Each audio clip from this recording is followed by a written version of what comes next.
Yun mga bossing, update muna ulit tayo sa mga warriors natin, no.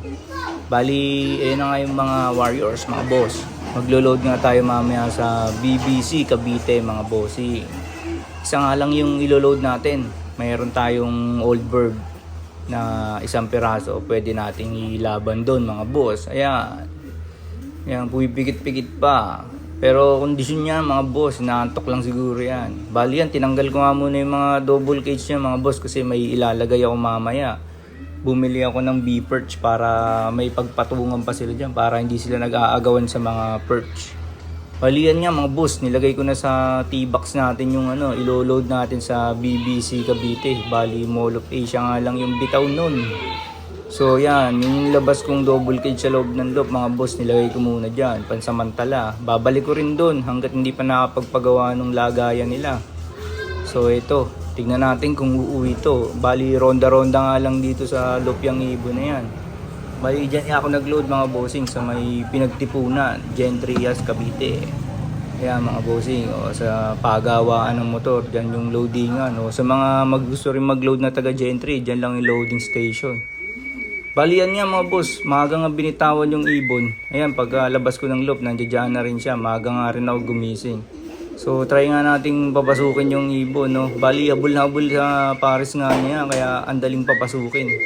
Hindi rin naman ako nahihirapan magpapasok dito sa amin, basta lumipad sa malayo, pumapasok din sila agad.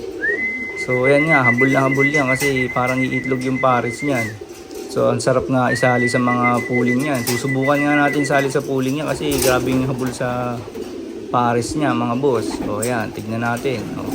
Tignan natin. Tignan niya itsura, mga boss. Ang mowa lang yung binitawan. Puta na nagputik na yung paa. Wala sa ayos. So, ayan, hingal na hingal. Yun. Pero babawi susunod yan. Baka bumaba sa mga palayan niya, mga boss. Ayan, tignan nyo. Pero sinama ko na sa mga south yan, mga boss, ha? Meanwhile, Hoy mga boss, welcome back again. Dito naman tayo sa mga basra natin mga boss. Bali yan nga, pinapaitlog ulit natin. So bali ano nga yan, Basra Makarta, Captain Barbell. Direct na anak yan mga boss. Tapos si Bella nga natin, yung producer. Dito naman tayo sa loob mga boss. Binalik ko na nga yung double cage mga boss kasi nagwawala yung mga breeder dun sa sa labas. Gustong pumasok dyan na kasi sila sanay sa loob. So yan nga, dinikitan ko nga ng ng B-perch yung wall. Bali ang ginamit ko lang no more nails para mabilis, hindi na ako magbabarena. So yan, yung mga ibon ko pakalat-kalat na mga boss, pinapalabas ko na lang sila, open loop lang lagi. So pinapaamo ko na rin yung mga ibang inakay ko, yung 5 natitira. Sana nga walang mawala mga boss. So yan mga bossing, yan yung isang inakay nga, binabara ko. Halos pare bara ko yung mga south ko ngayon. Sana maglabas pa nga ng mga hen para balance naman. Bali mamaya nga mga boss, maglo-load ulit tayo sa Mindanao Avenue naman yung bitaw bukas. So paano mga bossing, update ko ulit kayo bukas. Ayun!